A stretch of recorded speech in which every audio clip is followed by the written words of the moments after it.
Okay, this video I'm a little more emotional about, I hope. Now, we're going to look at the Petro Zarata case. And in the Petro Zarata case, let me see where I have the... okay. This is...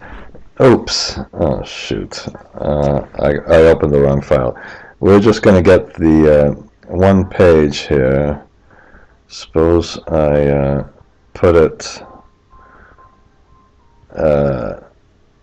in the folder named models. Okay, I don't want a fancy old model about this. I just want a simple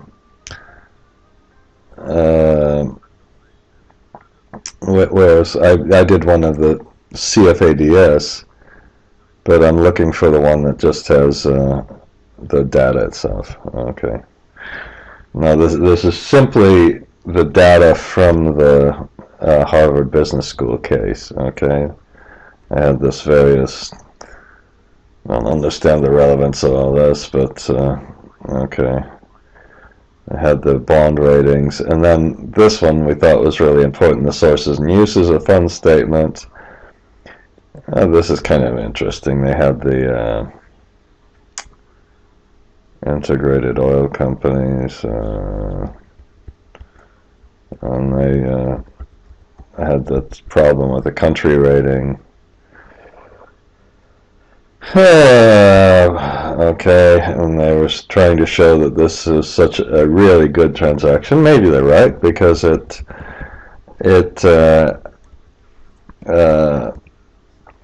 was able to get a rating and was able to get financed. I have no doubt that that's the case. But here is the net equity cash flows. Net equity cash flows. Okay, now here was the start of it. This was the outflows you could find in the sources and uses of funds statement. God knows why they included this operating cash flow as equity. Maybe it's okay. It's like dividends, early dividends essentially, but they so maybe they call that equity. I don't know. But this is just the pure equity cash flow, and then the inflow is all this dividends. Now, if we do something, this is, you'll yell at me, if we do something laughable, the sum of this is 8.6 billion. Okay, I know that's nominal dollars and everything else, and the outflows are 631 million. That seems to be a lot of money. And this is the funny part of this, not funny for some people, but it's this oil price. Okay, now I just want to show you. Now if we compute the how about we just make a little graph, okay? Just click on this one. If you press Shift Control and the little thing to the left on an English keyboard at least, we better move. And I don't think we have to. I think if you have to select this area, including the title, and press F11. So here's the outflow and here's the inflow. Now, this is, I suppose, Exhibit 10A. If we compute the equity IRR, we get... Now, what you could do here is first press Tab. Oops, oh no! Why didn't that work? Okay, and then you just click on... As long as you don't have any numbers, obviously, in any of the rows, this is what you get. How is this? Alt-H-O.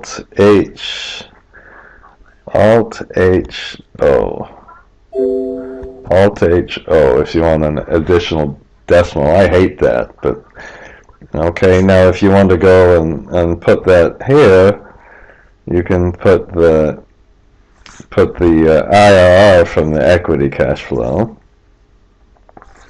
like this. You just select the two, okay, and we can make it a little bit bigger. Maybe make it bold. Okay, so that's the equity IRR. It doesn't sound that unreasonable, but it kind of looks funny. Now, the other thing we could do is we could put accumulated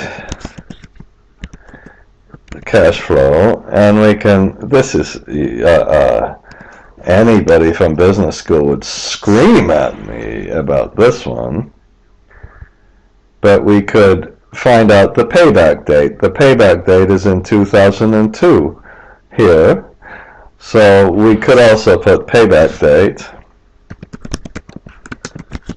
Now that's pretty good, since you put this in service in 1999. It takes, well, I don't know if you even put it really in service in 1999, but it takes basically 1, 2, 3 years to pay it back.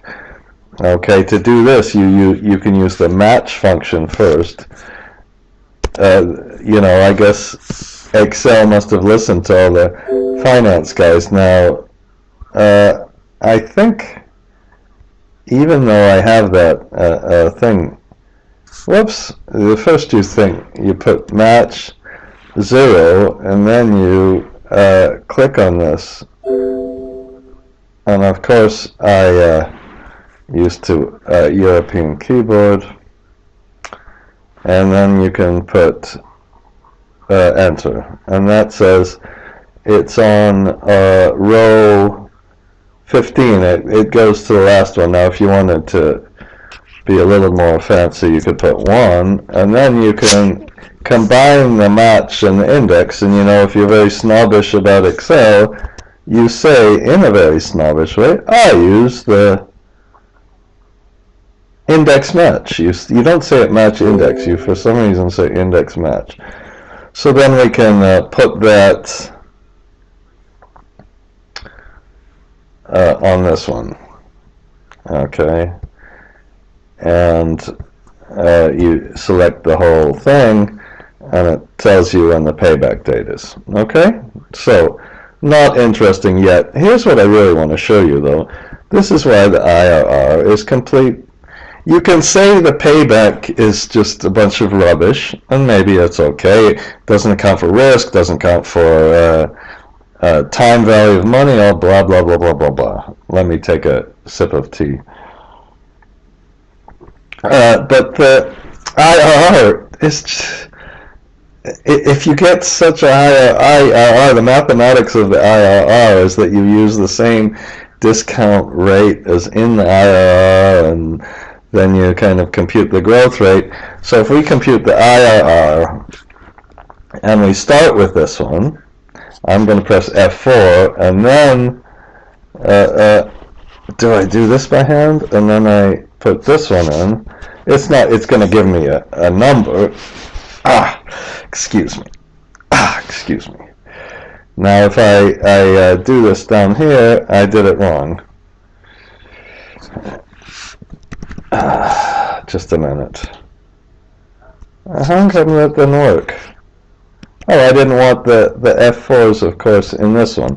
I made that mistake on purpose, like I always do. Just try to make mistakes on purpose, so this becomes a better learning experience for you, right? And then, here's what I just want to show you. All of these cash flows at the end, they have hardly any effect whatsoever on the IRR. You get 240 million. Okay, I know it's in a long period of time. 294 here, hardly increases the IRR. Worse yet, you get all of these cash flows. This is 5.2 billion when you invested 500 million, and the IRR goes up from 24.99 to 25.88. You can say, oh, well, let's go to business school. and explain that crap. I went to business school. Fact is, there's no explanation. IRR is a rubbish statistic when you have a really high number, and I'm just replacing this with NA. Let's see, now let's graph this. So we'll put IRR. Now I think if we do this and then press the control key, I'm holding the control key, I'm horrible at this, God, I hate this. Okay, and then I'm going to hold the control key on this one and then press F11, and we can see how the IRR just levels out. It just stays the same. So it's okay. And I suppose let's say okay, let's do one more thing. Let's say I only want to get the IRR after year 5. Okay, Shift Control Spacebar, Shift Control Plus. My son, I notice he the only thing I've ever taught him is shortcuts. He uses the shortcuts. So let's put if this is the year is less than how about 2003? Let's put NA. Otherwise, we'll just use this. Did I do something wrong?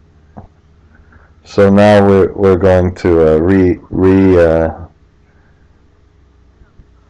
okay, and shift control down, shift control whatever the. So now let's make another graph. It puts the NAs here. Don't worry. You go to Format Axis, and you make a date axis. And why? I guess the only thing it really doesn't do is it doesn't correct the minimum. The minimum, let's put 0. So you can really see now that the IRR quickly grows to kind of, in just a few years, quickly grows to the level, and then it just remains the same with all those additional cash flows. Okay.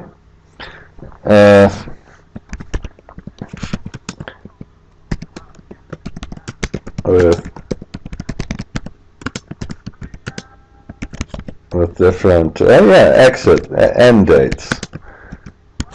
We better not do that. So this is just one of, for me, an enormous problem with trying to interpret the IRRs, especially when we have high IRRs. Okay. And I'm going to stop this video now. And I don't know what I'm going to put in my book here, but in my next article.